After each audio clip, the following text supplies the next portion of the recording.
Morning friend, আজকে সকালটা বাড়ির বাইরে থেকেই শুরু। সকালবেলা একটু বেরিয়েছিলাম বাইরে, আর বাইরে বেরোনো মানে বুঝতে পারছো এই দেখো ব্যাকগ্রাউন্ডে কোথায় চলে এসেছি ব্রেকফাস্ট করার জন্য। আজকে ব্রেকফাস্টটা স্পেশাল হতেই যাচ্ছে, বুঝতে পারছো। দেখতে থাকো, সঙ্গে থাকো, এই দিয়ে ব্রেকফাস্ট করি। আপাতত গুল্লুবাবু আর তার মামা বসে রয়েছে, ওর পাপা খাবারটা আনতে গেছে। এই যে বলে দিল পাপা, গুল্লুবাবু জল নিয়ে ব্যস্ত। আর সামনে দেখো কি রয়েছে, গোলাপ জামুন। রাধাবালিটা খাওয়ার পর গোলাপ জামুনটা খাবো, যদিও আগে দেওয়া হয়ে গেছে। এই যে তোমাদের দাদা ভাই আসছে, খাবার রেডি হচ্ছে, কিন্তু এদিকে তো প্রচণ্ড খিদে পেয়ে গেছে, যে কারণে খবর দিতে গেছিলাম। তা গিয়ে ওই একই কথা জানলাম যে খাবার রেডি হচ্ছে। ততক্ষণে বসে থাকি, ওয়েট করি। আর এই যখন গুল্লুবাবু তোমাদের বলছে পাপা পাপা কত কি বলে দিল। চলো আপাতত খাবার আসলে তোমাদের সাথে শেয়ার করছি। এসে গেছে ব্রেকফাস্ট, রাধাবল্লভী, আলুর দম এবং চাটনি।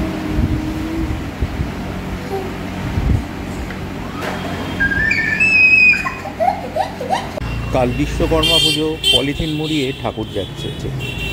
বন্ধুরা, আবার চলে এলাম ব্লগে। এখন আমরা ডিনার করব, কিন্তু ডিনারে আজকে ঠিক ইউজুয়াল ডিনার আইটেম নয়। সকালবেলা অনেক কিছু খাওয়া হয়েছে, একটু ইলিশ মাছ এনেছিলাম, আর তা যে কারণে হয়েছে কি পেটটা এখনও ভার। সন্ধ্যেবেলাও খাওয়া দাওয়া হয়েছে হালকা করে। আজকের ডিনারে খুব সিম্পল আইটেম, বয়েলড ম্যাগি। আর এদিকে তোমাদের গুল্লুবাবু কিন্তু ঘুমিয়ে পড়েছে, আর গুল্লুবাবুকে ঘুম পাড়াতে গিয়ে আমিও অর্ধেকটা ঘুমিয়ে পড়েছি। চোখের অবস্থা দেখেই বুঝতে পারছো। সেই অবস্থায় তোমাদের দিদি দেখো ম্যাগি, এই দেখো তোমাদের দিদি কিছু বলবে বন্ধুদের? যে বয়েল ম্যাগি, যদিও তোমাদের দাদাভাই বয়েল ম্যাগি ভালো খায়, আমি খুব একটা খাইই না বলতে গেলে। আমি তোমার একটু ফ্রাই ম্যাগিটা বেশি প্রেফার করি, কিন্তু ভাবলাম আমার একার জন্য করব, দরকার নেই, বয়েল ম্যাগি করে নিয়ে এসেছি একবারে। দেখেছো তো, দেখা যাক কেমন লাগে, আশা করি খারাপ লাগবে না। তো তোমাদেরও ডিনার হয়তো কমপ্লিট হয়ে গেছে অনেকেরই, বা করছো বা করবে। আমরা এখন করব। আর আজও রাত্রিবেলায় হয়েছিলাম ভাতের চাল নেওয়া হয়েছিল, যে ভাতটা থাকলে খাওয়া হবে। রাত্রিবেলায় তো ভাত খুব একটা খাই না, ওই জন্য খুব একটা ইচ্ছাও করছে না। তা বললাম ঠিক আছে ম্যাগিটাই হোক, একটু আলাদা নালে খেয়ে নিই একদিন। তো চলো, আবার ঠান্ডা হয়ে গেছে, এবার খেয়ে নিই, তারপরে আসছি। বন্ধুরা, চলে এলাম ডিনারের পর। ডিনারটা যদিও আজকে খুব হালকার ওপর হয়েছে, এবং সেটা একান্ত দরকার ছিল। তা যাই হোক, আজকে আর বিকেলের পর থেকে বৃষ্টি হয়নি। বৃষ্টি না হলেও রাস্তাঘাটে জমা জল, চারিদিকে হিউমিড ওয়েদার, একদম একটা প্রাণান্ত পাওয়ার অবস্থা। আমার পেছনে দেখতে পাচ্ছ কি একটা নড়ছে? এই দেখো এটা ওপরে উঠে বাঁধা হয়েছে। দেখো কি হয়েছে ওটা থেকে।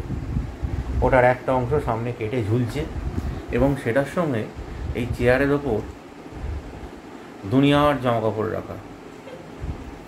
তোমাদের দিদি ব্যাকগ্রাউন্ডে হাসছে, নিশ্চয়ই শুনতে পাচ্ছ। এটা কিসের ব্যাপার, কি ব্যাপার বলো তো? এই যে 3 দিন ধরে চরম বৃষ্টি, তার সঙ্গে গুল্লুবাবু এবং আমাদের সবাইকার জামা কাপড় মানে কেচে শুকোনোর জন্য এই ঘরে দড়ি টাঙানো ছাড়া আর কোনো উপায় ছিল না।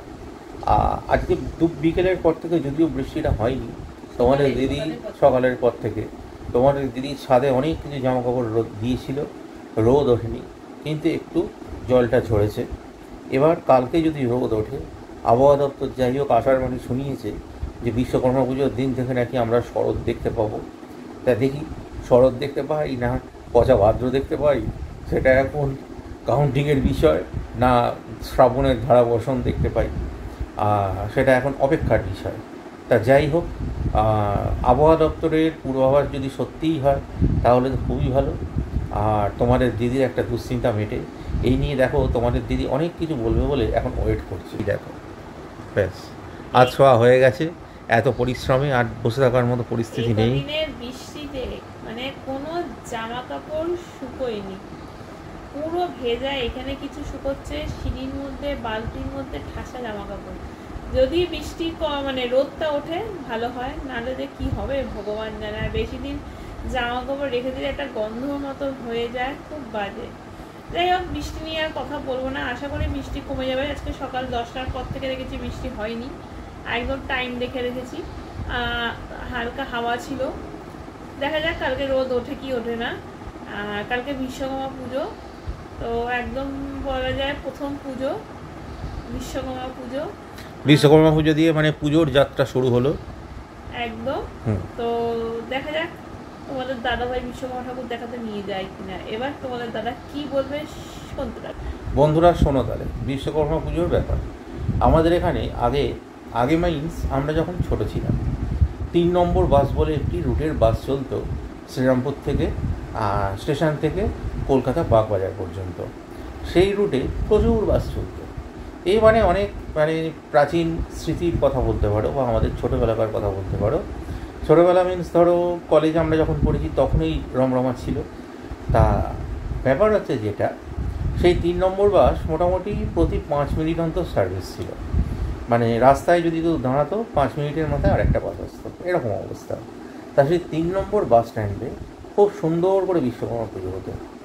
আর আমরা ছোটোবেলায় বাবার হাত ধরে হোক, দাদুর হাত ধরে হোক, যার হাত ধরেই হোক, ওই বিশ্বকর্মা ঠাকুর দেখতে কিন্তু প্রতি বছর পজিটিভলি যেতাম।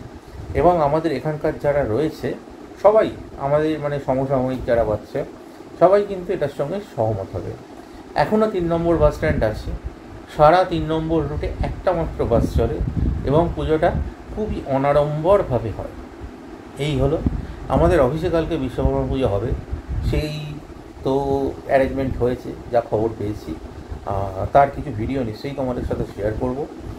আর আশেপাশে সেরকম বিশ্বকর্মা পুজো বলতে ঠাকুর দেখাতে নিয়ে যাওয়ার মতো পুজো কোথায় হয়েছে আমার জানা নেই।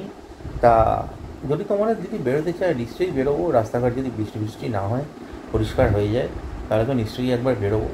কিন্তু ঠাকুর দেখাতে যাওয়ার মতো পুজো ম্যাক্সিমাম পুজোই হচ্ছে ফ্যাক্টরির মধ্যে বা নির্দিষ্ট কোনো দোকানে বা কোনো ইঞ্জিনিয়ারিং ফার্মে। তা সে সমস্ত জায়গায়, প্রাইভেট জায়গা, সে সমস্ত জায়গায় ঠাকুর দেখাতে যাওয়ার মতো পরিস্থিতি থাকে না। তা আজকের দিনে আবার অনেকের বাড়িতে কিন্তু রান্না পুজো মানে অরন্ধন উৎসব। আমাদের তো হয়ে গেছে অনেক আগে। আর যাদের আজকের ডেটে স্পেসিফিক করতেই হবে তারা তো নিশ্চয়ই আজকে রান্নাবান্না বাড়িতে হয়েছে। সোশ্যাল মিডিয়া ফেসবুকে অনেকের বাড়িতে দেখছিলাম হয়েছে, অনেক ছবি টবি প্রকাশ করেছে। রান্না পুজো আমাদের বাড়িতেও আগে হতো, খুব সুন্দর করে হতো, অনেক বড় করে হতো, এখনও হয় কিন্তু শুধুমাত্র ফ্যামিলি মেম্বারদের জন্য। আগে যেটা হতো পরিচিত সকলকে ইনভাইট করা হতো। যারা ধরো আমার সমসাময়িক 90-এর দশকের শেষ দিকে বা 90-এর দশকে বা 80-র দশকে যাদের একদম শৈশবটা কেটেছে, তারা কিন্তু এসবের সঙ্গে খুবই পরিচিত আমার যেটা মনে হয়। তখন আমাদের বাড়িতে অনেক লোকজন আসতেন, ইনভাইটেড থাকতো রান্না পুজোর দিনকে। এবার কি মানুষের বাড়িতে গেলে কী হয়, সাধারণত মিষ্টি নিয়ে যায়। কিন্তু রান্না পুজো এমন একটা অকেশন, যারা আসতেন সবাই একটা করে ইলিশ মাছ নিয়ে আসতেন। তা এসব অনেক পুরনো কথা। এখনকার দিনে এই সমস্ত প্রথা প্রায় উঠে যাওয়ার মুখে, বা যাদের বাড়িতে চালু আছে তারাও এই জাস্ট ফ্যামিলি মেম্বারদের জন্য নমনম করে সারে। কারণ এখন অত কাজ করার মতো মানুষের পরিস্থিতি নেই। উৎসবটা রিল্যাক্সেশনের জায়গা থেকেই মানুষ পালন করে, কিন্তু উৎসবের সময় পরিশ্রম সারা বছর আমাদের যা পরিশ্রম হয় বা মেন্টাল প্রেশারে আমরা থাকি, উৎসব পালন করতে গিয়ে পরিশ্রম এটা করার মতো মানুষের সংখ্যা কিন্তু দিনে দিনে কমে আসছে।